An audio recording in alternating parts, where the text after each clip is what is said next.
Lisbonne, ville de la lumière. Depuis Ulysse, qui l'aurait découverte, on parle d'elle comme l'une des portes de l'infini. Dès qu'on évoque le nom de la capitale du Portugal, tout de suite on pense aux grands navigateurs et, dans le monde de la littérature, aux poètes comme Luís Camões ou Fernando Pessoa. Pessoa qui a vécu à Lisbonne au début du XXe siècle. Il a écrit des centaines d'ouvrages sous différents noms. À lui seul, on dit qu'il aurait 70 hétéronymes. Chacun de ces personnages revendiquait un point de vue de sa sensibilité. La vie à la campagne, celle de la ville, celle de son monde intérieur torturé. La majorité de ses œuvres a été publiée après sa mort, mais ici, à Lisbonne, qui ne connaît pas son œuvre majeure, le livre de l'intranquillité, titre générique de tous les questionnements.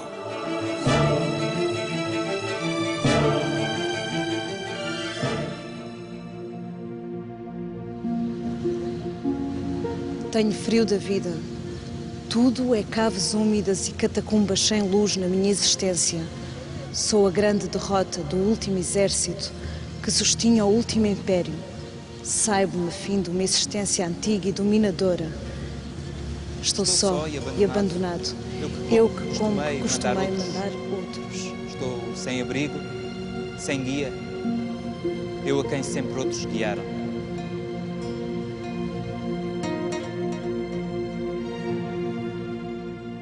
En arrivant à Lisbonne, je me suis demandé si l'ombre de ce grand auteur planait encore sur ses contemporains.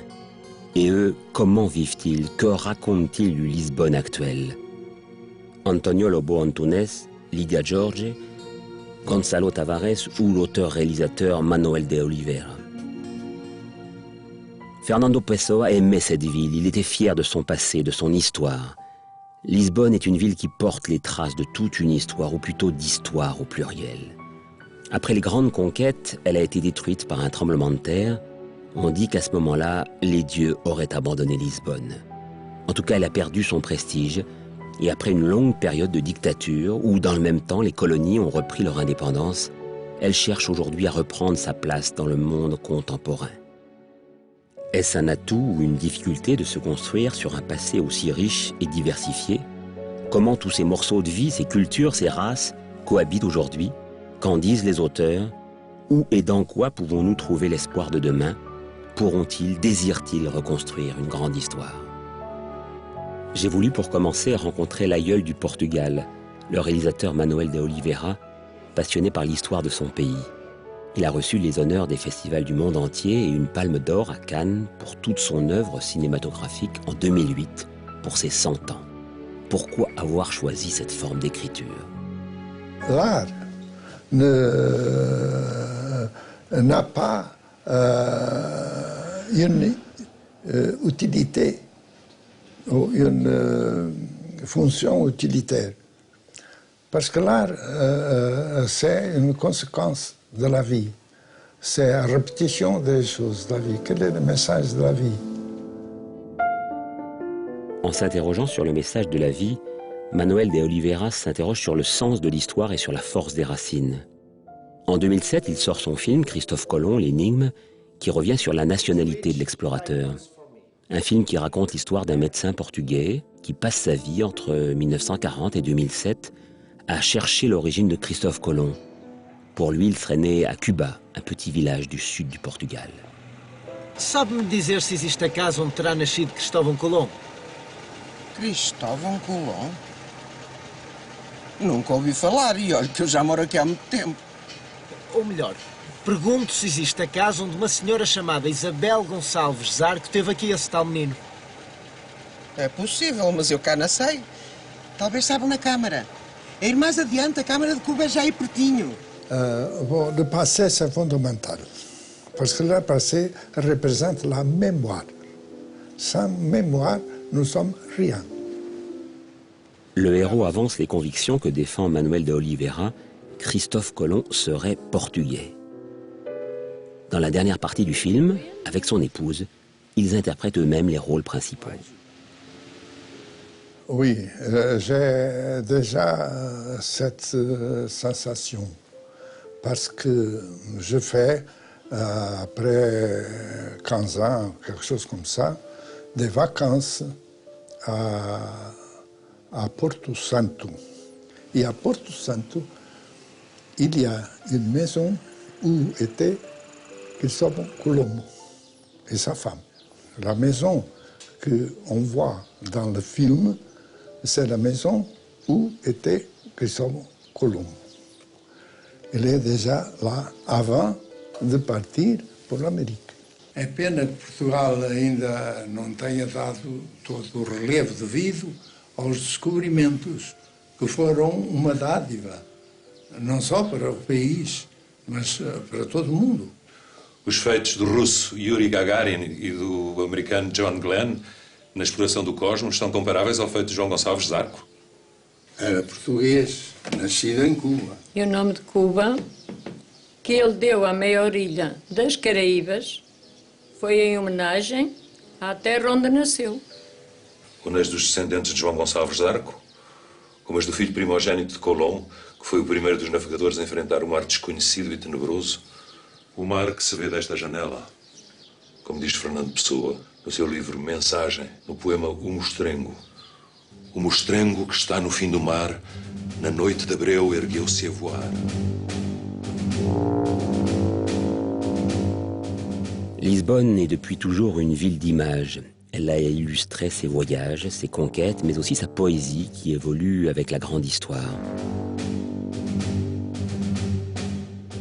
Je rencontre ici l'écrivain Philippa Mello, fille de professeur de français, amoureuse de la culture, qui m'emmène dans un endroit très symbolique de Lisbonne. Ce monument, il représente Adamastor. Adamastor, c'est un personnage du plus grand poème épique portugais, écrit par Luís de Camões.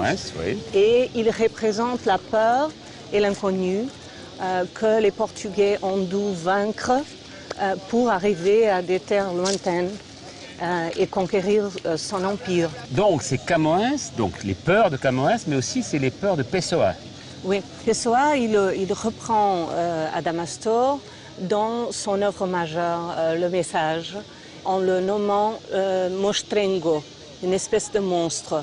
Mais l'empire territorial qui était l'empire de Camões, pour Pessoa, c'est l'empire spirituel.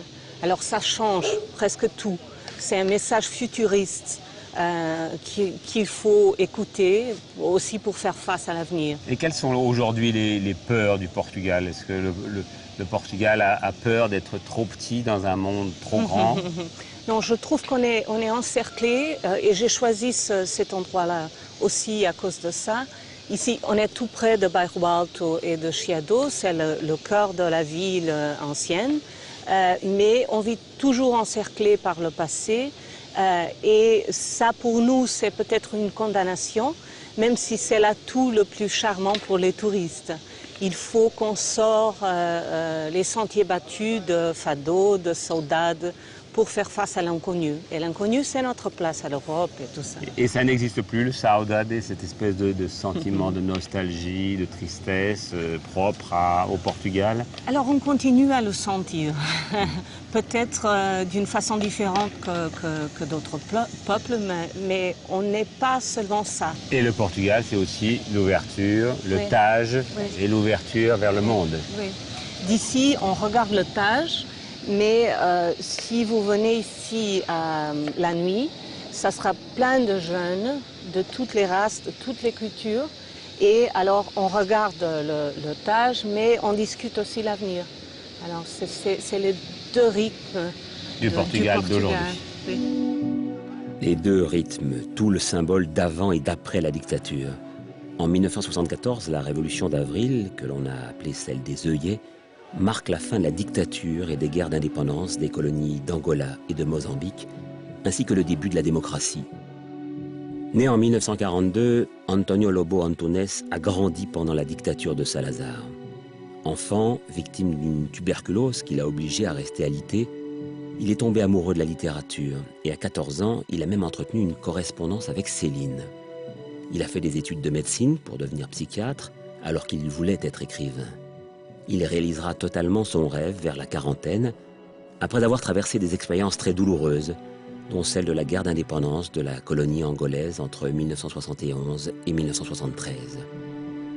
Il en tirera ses 3 premiers romans, Mémoire d'éléphant, Le cul de Judas et Connaissance de l'enfer, qui le rendirent rapidement célèbre dans le monde entier. D'une manière générale, vous n'aimez pas écrire des histoires, de toute façon. Non, ça, les histoires, ça ne m'intéresse pas. Ce que je voulais, c'est de... Et au fond, une histoire, qu'est-ce que c'est? Madame Bovary, par exemple. Hein? Une femme mariée qui s'ennuie, trouve un amant. L'amant est plutôt un salaud, elle se tue. Elle se tue. Je sais pas, le vieillard... C'est un fait divers. Voilà, c'est tout. Donc, au fond, écrire, c'est comment écrire. Voilà. Tout le problème est là, c'est comment dire. Quand Céline, par exemple, disait ce qu'il avait apporté à la littérature française, à la littérature universelle, à la littérature en général, c'était un petit art décorant. Je crois que je comprends très bien ce qu'il veut dire par là. Il y a peut-être, parfois, il suffit de tordre un petit peu une phrase pour que tout change, n'est-ce pas? Est-ce que votre perception du monde, très jeune, a été une perception romanesque d'un monde qui n'est pas le vrai monde? J'étais surtout étonné par ce qu'on pouvait faire avec les mots. Comment on pouvait traduire des émotions qui, pour moi, étaient très confuses et très naïves. Comment on pouvait les traduire en mots. Et quand j'avais 13 ans, un de mes oncles m'a abonné aux nouvelles littéraires. Et le premier numéro qui est arrivé apportait un poème de Blaise Cendrars qui s'appelait « Les Pâques à New York ». Ah oui, magnifique. Et j'ai été tellement émerveillé par ça. Donc c'était surtout la poésie. Puis j'ai commencé à m'acheter des livres, la poésie française, avec Cendrars qui était suisse et avec Apollinaire qui était polonais. C'était très important pour moi. Est-ce que vous êtes resté un peu psychiatre, puisque c'est votre formation de base? J'ai fait la fac de médecine parce que j'avais dit à mon père, je suis entré à l'université, j'avais 16 ans, et à 13 ans, il fallait choisir. Et j'ai dit à mon père, je veux être écrivain. Et lui, en bon aristocrate démocratique, le jour suivant m'a dit, bon, tu vas faire la fac de médecine. Parce qu'il était lui-même prof à la fac de médecine, il avait une tradition familiale, etc. Puis j'ai pensé, qu'est-ce que je vais faire avec la médecine? Je veux pas être médecin, je veux écrire. Et je pensais choisir une spécialité qui me donnerait moins de travail. J'ai pensé à la dermatologie. Puis d'abord, c'est laid. Et puis je trouvais cela plutôt superficiel, 2 mm. Ah voilà. Bah c'est le mot, oui. Et entre-temps, j'ai été appelé à l'armée. Et là, vous avez rencontré les morts de la guerre. Là, c'est pas bien les morts. Là, ce que j'ai vu, c'était les mourants. Ah oui. On était tous des mourants, parce qu'on voyageait avec nos bières. Et c'était très macabre, parce que les soldats avaient quoi, entre 18 et 20 ans. Nous, les officiers, un peu plus. Et chacun avait sa boîte, comme on dit. Celle-là est à moi, celle-là est à moi. Et ça, c'était l'indignation qui commençait à monter, vous savez. Parce que j'avais pas de conviction politique, aucune. Il y avait un mouvement universitaire de contestation à la dictature. Et j'ai rien fait, j'étais un lâche. J'avais peur. J'avais peur de la police politique, j'avais peur de la prison, j'avais peur de tout ça. Ça, c'était sous Salazar. Oui, j'étais un lâche. Mes collègues de fac allaient dans les manifestations, affrontaient la police, et moi je lisais, j'écrivais, je jouais aux échecs. J'étais un lâche. Et en arrivant à la guerre, j'avais honte moi-même de m'avoir comporté comme un lâche pendant toute la faculté. Et souvent dans vos romans, les personnages masculins sont des lâches. Ils se réfugient dans les bras des femmes. Je ne sais même pas s'il y a des personnages.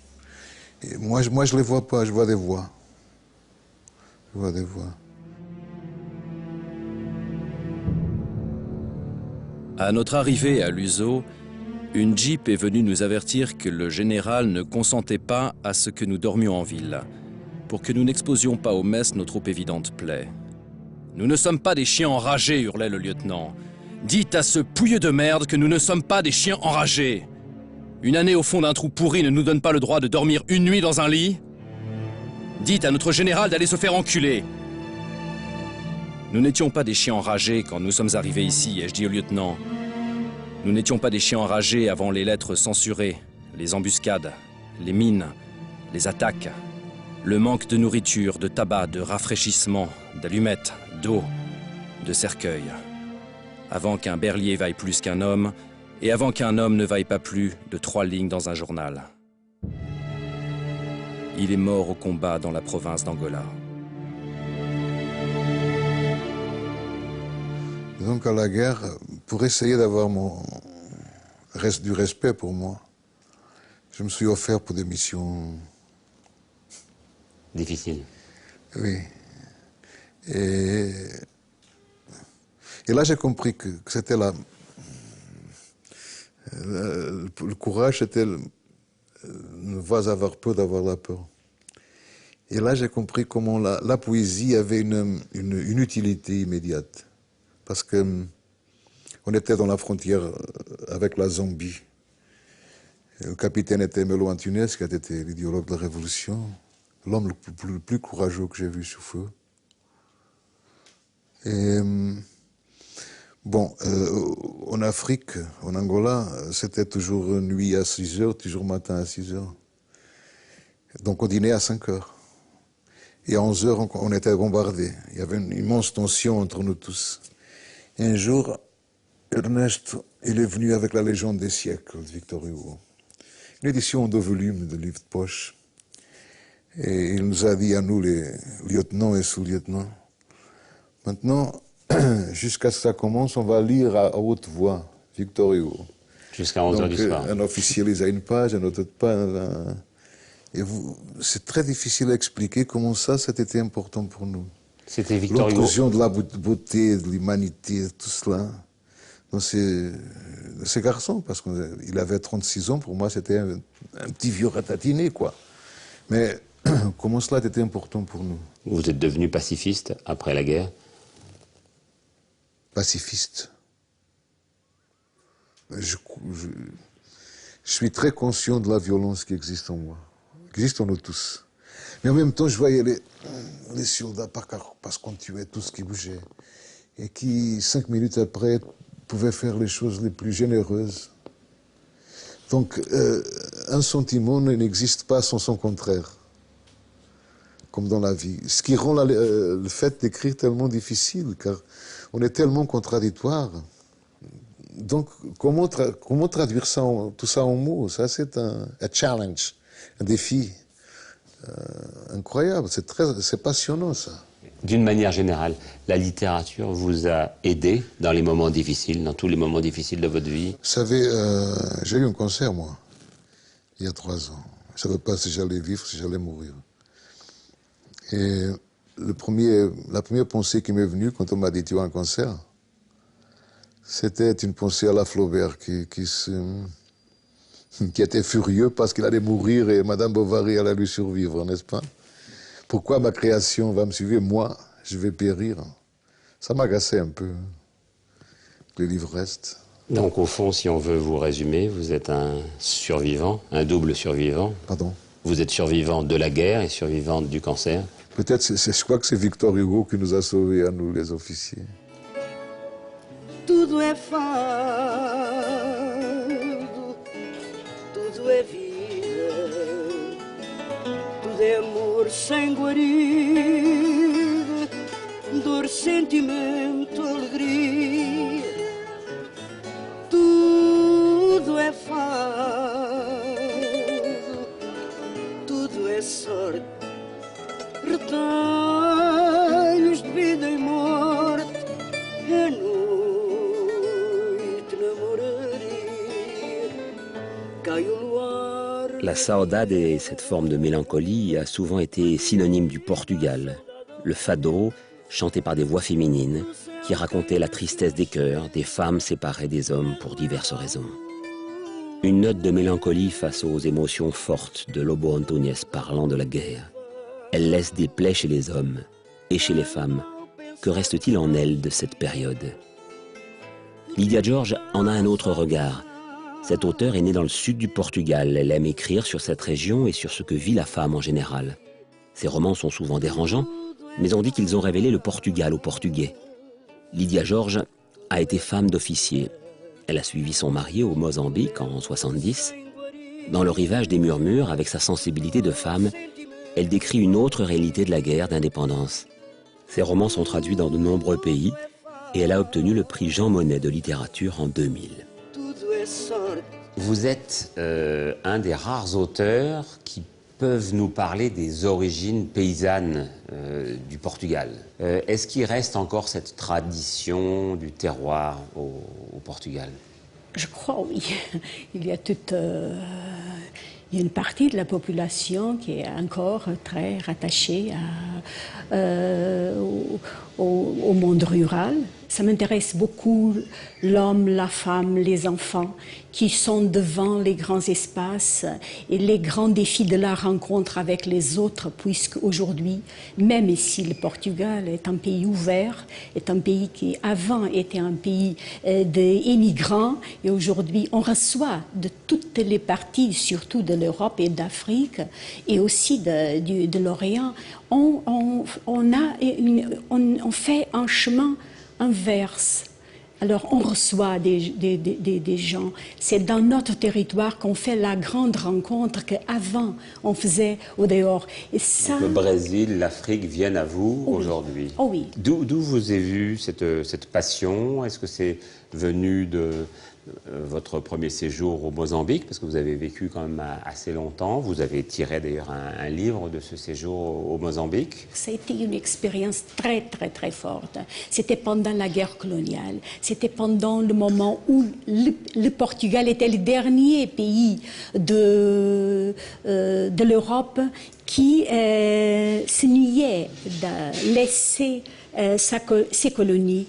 Alors le Portugal faisait une guerre complètement hors du temps. Et ce sentiment que j'ai éprouvé, on avait été le premier pays de l'Europe qui avait fait la découverte de l'Afrique. Et on était aussi le dernier pays à le laisser là-bas. Et on savait que l'histoire, le futur, nous mettait un défi. C'était couper ce moment, fermer cette porte. Et c'était tellement difficile pour le Portugal. Alors on a vécu un moment extrêmement dur, difficile. Et je l'ai vécu quand j'étais jeune. Et ça m'a appris beaucoup sur la rencontre des différents, des personnes qui sont de culture et qui ont des racines différentes. Et votre mari de l'époque était militaire lui-même, donc il faisait la guerre. Et on a l'impression que vous, dans tous vos livres, vous dites, voilà, nous les femmes, on vous dit, faites l'amour, faites pas la guerre. Oui, c'est vrai. J'ai eu une expérience du point de vue de derrière le rideau des fenêtres, en voyant le camp de combat devant mes yeux. Et j'ai vu aussi que les femmes, elles avaient un comportement différent. Pourtant, pour moi, ça a été un moment très choquant, parce que j'étais une jeune universitaire, j'avais toutes les idées romantiques autour du comportement différent de la femme.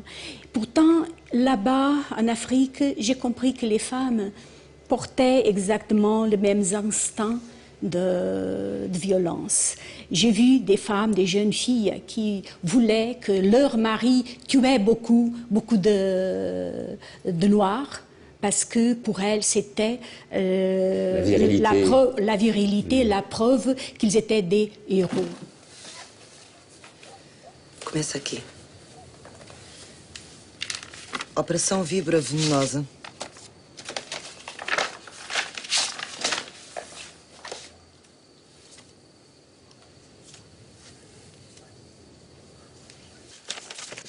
Esta velha estava escondida numa palhota a tirar setas aos nossos soldados. Uma das setas até acertou no peito um ferreal. Os homens queriam matá-la logo. Mas o Jaime disse que não se podia maltratar uma velha que tinha enfrentado sozinha, com tanta coragem, a tropa portuguesa. Depois mandou fazer uma coroa com lianas e ervas e fê-la entrar em moeda, em cima de um animal, como se fosse uma rainha. O Jaime é assim.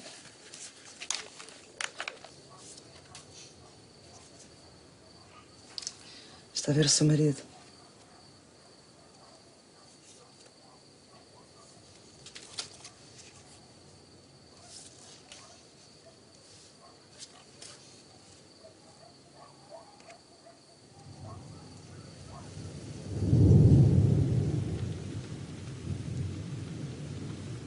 Est-ce que le poids des traditions et de l'Église catholique, qui a été si importante pour vous, continue à être vraiment lourd, pesant aujourd'hui, ou est-ce que aujourd'hui les hommes et les femmes s'en affranchissent?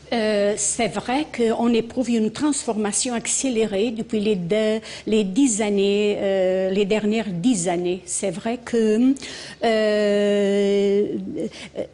aujourd'hui, je crois que l'Église portugaise a compris qu'il faut donner plus d'autonomie à tous les êtres humains et aussi aux femmes.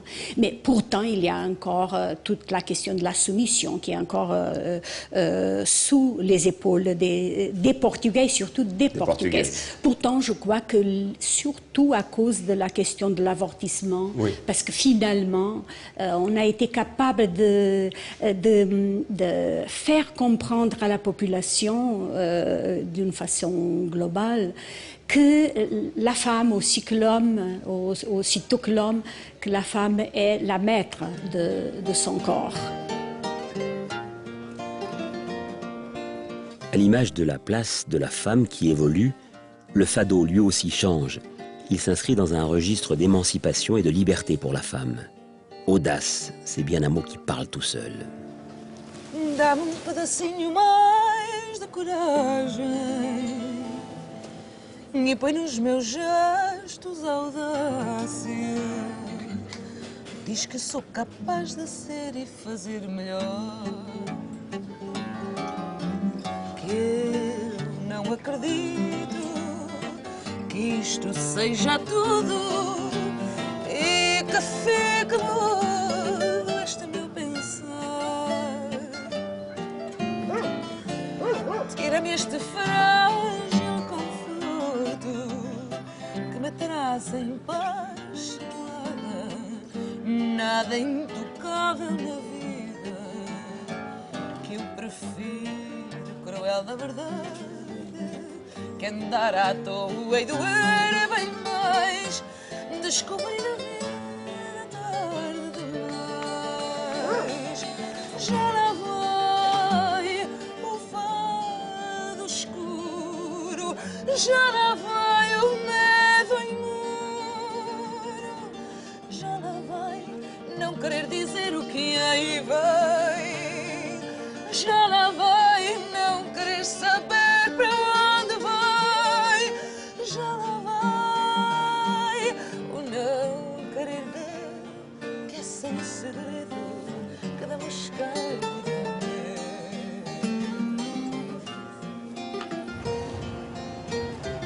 Comme le nouveau fado, les quais de Lisbonne connaissent eux aussi une nouvelle vie. Je laisse Lydia George nous raconter cette histoire.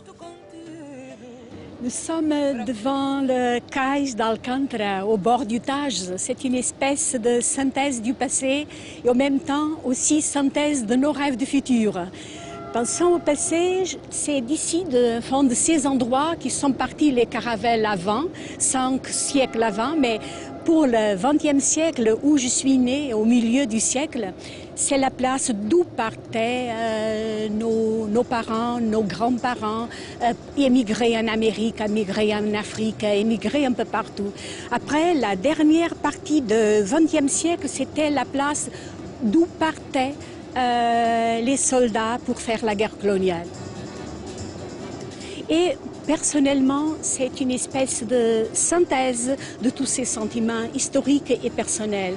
Alors, à ce moment, quand je vois que comme tout ça s'est transformé, je vois qu'il y a une espèce de désir de garder les éléments du passé, mais en transformant pour le futur. Et c'est ce que je fais avec mes livres et je vois que les artistes portugais le font. Ça veut dire que nous ne pouvons pas oublier cette histoire tellement forte, tellement personnelle et différente des autres histoires. Mais en même temps, on doit faire l'assomption de tous ces éléments pour le transformer en tant qu'élément du futur.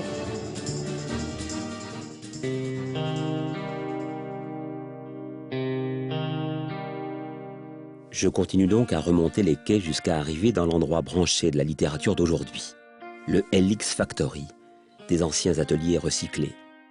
Le Ler des Vagar était autrefois une imprimerie avant de devenir le café littéraire de Lisbonne. C'est ici que se retrouve la jeune génération. J'ai invité 3 auteurs, tous les 3 sont nés en Angola, au temps des colonies. Ils sont imprégnés de l'ancienne comme de la nouvelle culture et en enrichissent leurs récits. Leurs livres sont tous traduits à l'étranger. La littérature portugaise voyage. Philippa Melo a déjà été mon guide devant le monstre d'Amadastor. Elle est journaliste et elle a écrit un livre, Ceci est mon corps, qui donne une vision très originale de la relation des hommes et des femmes à travers le corps. José Eduardo Agalusa, il est celui des 3 qui partagent toujours son temps entre le Portugal et ses anciennes colonies. Il écrit des romans, des pièces de théâtre, il a reçu 3 bourses littéraires et écrit souvent en résidence à l'étranger. Il a écrit d'Allemagne son roman La guerre des anges. Gonçalo Tavares, ses parents travaillaient en Angola. Il est né dans la colonie, mais est revenu au Portugal très jeune. Il aime construire des univers. Il ne cesse de publier toutes sortes d'écrits qui ont reçu de nombreux prix. Il est considéré comme l'un des plus grands noms de la littérature contemporaine. Et le prix Nobel, lui-même, José Saramago, dit de lui « Gonçalo n'a pas le droit d'écrire aussi bien à son âge ». Alors, parlons de vos univers, aux uns et aux autres. José Eduardo, vous nous racontez dans ce livre qui est très, très excitant, très jouissif, qui s'appelle « Les femmes de mon père », vous nous racontez l'histoire d'un grand compositeur angolais qui meurt et qui laisse derrière lui, ce qui est quand même une manière de record, dans le Guinness des records, 7 veuves et 18 enfants, c'est ça? C'est ça. Heureusement, dans les 18 enfants, il y a quelqu'un qui est documentariste, qui fait un peu notre métier et qui entreprend d'essayer de raconter la vie de son père. Quelle a été votre intention quand vous avez commencé ce livre? Je voulais traiter de la question des nouveaux Portugais, les Portugais d'origine africaine. Il y a à mon sens différentes visions. Certains jeunes, nés de parents africains, sans avoir jamais mis les pieds en Afrique, se sentent toujours africains. D'autres se disent simplement portugais, sans lien avec l'Afrique. D'autres encore ont hérité d'une certaine nostalgie de leurs parents. Ils veulent partir à la recherche de leurs racines, connaître cette Afrique d'où leurs parents sont originaires. Dans ce livre, 2 des narrateurs, 2 des voix représentent 2 visions différentes de ce que signifie être un Portugais africain, un Portugais d'origine africaine. Il y a cette jeune fille, fille de ce compositeur angolais qui, bien qu'elle ne soit jamais allée en Afrique, veut partir à la recherche de ses racines. À l'inverse de son petit ami, un Portugais d'origine angolaise, qui refuse son héritage africain. Il dit « Seules les plantes ont des racines. Moi, je n'ai pas de racines, je n'ai rien à voir avec l'Afrique, je n'ai rien à y faire. » Il n'y va que pour accompagner sa petite amie. C'est donc un conflit entre 2 points de vue, 2 façons de regarder l'Afrique. Et est-ce que l'indépendance de l'Angola, ça a été pour vous un arrachement ou c'était naturel? Toute la jeunesse, tout le monde rêvait de l'indépendance. La façon dont l'indépendance est arrivée, au milieu d'une guerre civile qui a perduré sous un régime non démocratique, autoritaire, ça faisait plus partie du rêve. Mais l'indépendance en soi était le rêve de toute la jeunesse. D'une certaine façon, Lisbonne est une ville très cosmopolite, avec des influences de toute nature. Ça tient certainement au fait que c'est un port qui a toujours été ouvert sur le monde, l'Amérique du Sud, l'Afrique, l'Europe. Et vous, Gonçalo Tavares, vous accueillez d'une certaine façon aussi les littératures étrangères. Vous êtes très accueillant puisque vous consacrez un livre à un monsieur qui vit dans un quartier du barrio mais qui s'appelle Monsieur Calvino, comme Italo Calvino, un autre à Monsieur Valéry comme Paul Valéry. À chaque fois, vous les faites venir, vous les faites entrer dans des personnages qui sont des Portugais, mais ils ont une âme italienne ou française ou autre. Oui, L'idée du bairro est intéressante. L'idée d'un quartier littéraire qui serait une sorte de port d'accueil des bateaux. Ici, il ne s'agirait pas de bateaux, mais de personnages. Je n'y avais pas pensé. J'aime l'idée de bien recevoir.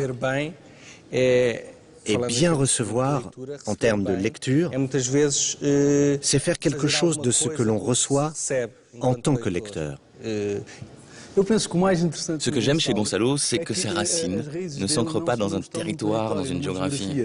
Ses racines s'ancrent dans la littérature. C'est sûrement la raison pour laquelle ces livres n'ont rien à voir avec le Portugal, mais plutôt avec ce monde littéraire, d'où il vient. Ses origines sont plus littéraires que géographiques, et je trouve ça très intéressant. Philippe Amello, est-ce que vous, la tradition, c'est important, ou est-ce que votre univers, vous l'avez créé complètement avec vos fantasmes à vous? Mon livre correspond à un parcours individuel de réflexion. Beaucoup des lectures qui ont inspiré les considérations les plus philosophiques du livre viennent de la culture française. Michel Vauzel, Philippe Ariès, Edgar Morin et beaucoup d'autres. J'ai ensuite pris cette masse de réflexion qui a un rapport évident avec la tradition de la pensée. Et je l'ai travaillé de façon fictionnelle. Ce livre raconte l'histoire d'un corps, d'une femme, veillée par des hommes très différents, mais qui tous représentent une partie de sa vie ou de son présent même encore. Quel était votre désir quand vous dites « ceci est mon corps », comme on le dit à la messe? Dans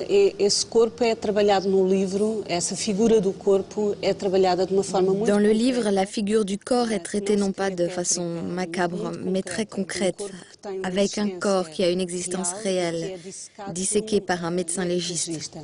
Le corps de cette femme a été soumis à une violence telle qu'il a perdu toute identité physique. Le livre évoque la recherche d'une identité. De l'identité d'une personne au travers du corps, mais aussi des traces qu'elle aura laissées. Au fond, l'idée du livre, c'est plus nous aimons, mieux nous mourrons. On convoque donc les hommes de la vie de cette femme pour comprendre comment elle a aimé, mais aussi les marques que cet amour a laissées sur son corps. Est-ce que aujourd'hui encore, le poids de la religion catholique, qui a été si importante au Portugal, existe toujours? J'aimerais dire que la religion est peut-être mon thème de prédilection. Comment les mêmes paroles gardent-elles leur force dans un paysage qui a totalement changé? Ça me fascine. Car la religion a surgi dans un milieu naturel, où le soleil, l'eau, les montagnes prenaient le sermon de la montagne. Les paroles surgissaient de la nature. Aujourd'hui, nous sommes au siècle des machines, de la technologie. Et nous continuons à prier à côté des machines. Que quelqu'un récite le Notre Père près d'une machine en fonctionnement, je trouve ça fascinant. Est-ce qu'il y a beaucoup d'écrivains portugais qui sont édités finalement à l'étranger? Je crois que la littérature portugaise traverse une bonne période. Il y a des écrivains consacrés, respectés, dont les œuvres traduites circulent dans le monde entier. Mais il y a aussi des écrivains plus jeunes qui font une carrière internationale avec des projets très différents les uns des autres. On constate qu'il n'y a pas une seule et unique voie, mais bien plusieurs. Ce qui est curieux, c'est que la vitalité de la nouvelle littérature portugaise est liée à cette identité en mosaïque. Chaque auteur portugais propose une mosaïque unique, particulière, et l'ensemble forme un panneau d'azulejos.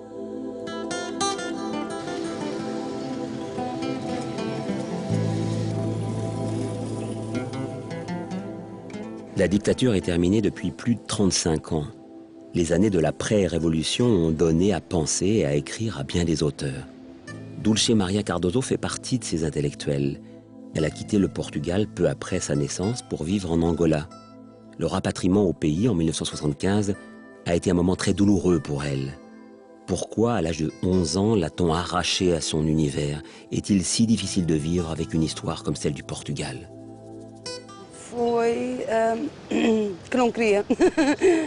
Je ne voulais pas, comme tous les enfants, je ne voulais pas que mon monde soit ébranlé de la façon dont il l'a été. L'aspect politique des choses ne vous intéresse pas quand vous avez 11 ans. J'étais une enfant. Je ne voulais absolument pas que mon monde change. Aucun enfant ne veut ça.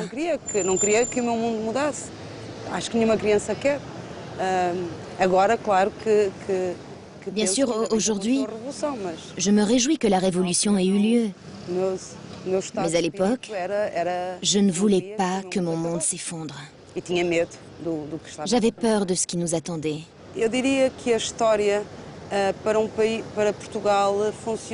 Pour un pays comme le Portugal, l'histoire a une action très positive et très négative à la fois. C'est étrange de penser qu'un peuple qui a aspiré à autant de choses se contente ensuite de si peu. D'une certaine façon, ça nous affecte au quotidien, de façon positive ou négative. Personnellement, je suis très optimiste. J'utilise donc l'histoire, j'utilise le passé du pays comme une matière fictionnelle. Bien que je n'écrive pas de roman historique, j'aime sentir la force de ce qui a existé avant moi. Sentir que je suis le produit de ce passé. Ça me nourrit, comme tout créateur. Nous sommes des prédateurs qui partons en quête de ce qui les intéresse. Et le passé est très présent au Portugal, par définition. Quant au futur, nous espérons tous que le futur sera bon, mais qu'en sait-on? Nous ne savons même pas si nous en aurons un, alors. Les ruines de Carmo, vestiges du tremblement de terre de 1755. Est-ce une image d'un passé enraciné ou d'ouverture possible vers l'avenir? Ce même endroit symbolise aussi la fin de la Révolution, et c'est dans ce contexte historique que se déroulent les Anges Violetta. Dulce Maria Cardoso invente des histoires entre polar et œuvres réalistes, où souvent ces personnages hallucinés sont embarqués vers des aventures romanesques. Mais pour les Anges Violetta, la performance se situe dans le fait qu'elle s'est essayée avec brio à écrire ce livre en une seule phrase de 400 pages. Et pourquoi ce désir? L'aspect formel de mon deuxième roman, qui aborde la Révolution, est en effet une phrase de près de 400 pages, car c'est un livre sur la mémoire et la mort. Non seulement sur la mort physique, mais aussi sur toutes les morts. La mort des lieux, de l'espoir, toute forme de mort, des professions, comme ma vendeuse de cire épilatoire, qui est menacée par le laser. J'y parle du changement. Je pense que chaque histoire a une façon propre d'être racontée. Et il m'a semblé que ce livre devait commencer et finir avec la même parole. Ça lui conférait une structure circulaire et éternelle, puisqu'on y parlait de mémoire. C'était logique aussi qu'il y ait ces petites incises, car la mémoire m'apparaît comme une chose fracassée, non entière. J'ai choisi cet exercice formel pour cette histoire précise. Ni mon premier, ni mon troisième roman ne suivent cette règle. Seule cette histoire respecte cet exercice formel. Lisbonne est une mosaïque au grand écart entre ces vieux quartiers avec leurs traditions, comme Alfama, et d'autres plus modernes. Le plus marquant est sans doute Expo 98. C'est là que Lisbonne a accueilli en 1998 l'exposition universelle. Depuis, les Portugais avancent très vite vers le monde moderne. Jacinto Lucas Pérez, fan du club de Benfica, représente bien cette génération. Il s'interroge de façon pragmatique sur cet avancement. Il est l'auteur de nouvelles, de pièces de théâtre, réalisateur de films. Et à travers ses histoires, Il met l'accent sur nos problèmes actuels de communication. Pas toujours facile de s'entendre et de donner le même sens aux mots. On dépense, qu'on s'endette d'ailleurs. Est-ce que le livre est devenu un objet de consommation ou est-ce que c'est un objet qu'on ne lit plus, qu'on abandonne progressivement? Malheureusement, le livre devient de plus en plus un produit de consommation comme un autre. On sent une résistance de la part de certains éditeurs indépendants, de certaines librairies indépendantes et aussi de certains écrivains. Je ne sais pas si je dois rajouter indépendant après écrivain. Ça devrait être sous-entendu, même si ce n'est pas toujours le cas. Malgré cette résistance, la tendance générale est que les librairies ressemblent de plus en plus à des supermarchés, où l'on paye la mise en valeur des livres.